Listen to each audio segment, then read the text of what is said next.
দেখো আমরা কি করব, শতকরা থেকে কি করব, ভগ্নাংশ কিভাবে করতে হয়।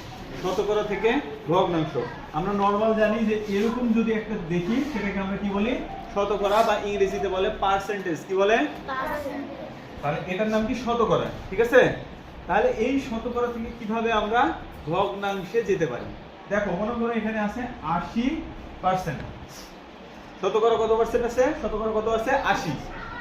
এটা থেকে যদি আমি কোথায় যাই, ভগ্নাংশে যাই, এই জিনিসটা যে জায়গায় দেখতে পাবো, চোখ দিয়ে যে জায়গায় এই শতকরা জিনিসটা দেখতে পারবো, সরাসরি কি করব, সমান চিহ্ন দিয়ে নিচে 100 লিখবো, ভাগ আকারে নিচে কত লিখবো, এইটা যেখানেই দেখতে পাবো ভগ্নাংশে যাওয়ার ক্ষেত্রে, এই জিনিসটা যেখানেই দেখতে পাবো সেখানে ভাগ দিয়ে কি লিখবো, আর এই পাশে যেটা থাকবে তার সাথে যেটা থাকবে সেটা কোথায় লিখবো, উপরে। ক্লিয়ার? আরেকটা দেখাই, মনে করো এখানে আছে 70%। কি করবো আমরা বলো তো, নিচে 100। কেন 100 দিলাম? এটার জন্য। আর উপরে কি দিব, 70। এবার যদি আমাদেরকে বলে দশমিকে নিয়ে যান, তাহলে কি করব, দশমিকে নিয়ে যাওয়ার জন্য আমরা একটু কাটাকাটি করি। এটা একটু কাটাকাটি দিলাম, এর সাথে এটা কেটে দিলাম, 0 0 কেটে গেল, থাকলো কত এখানে, 10, উপরে 7।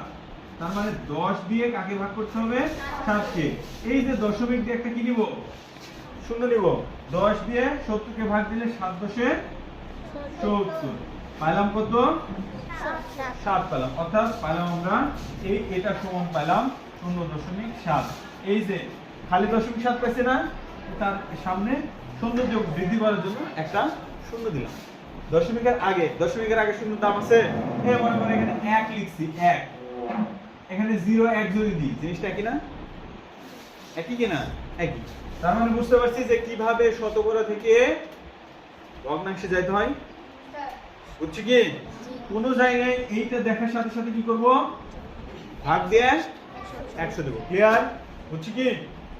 বুঝছো? ওকে।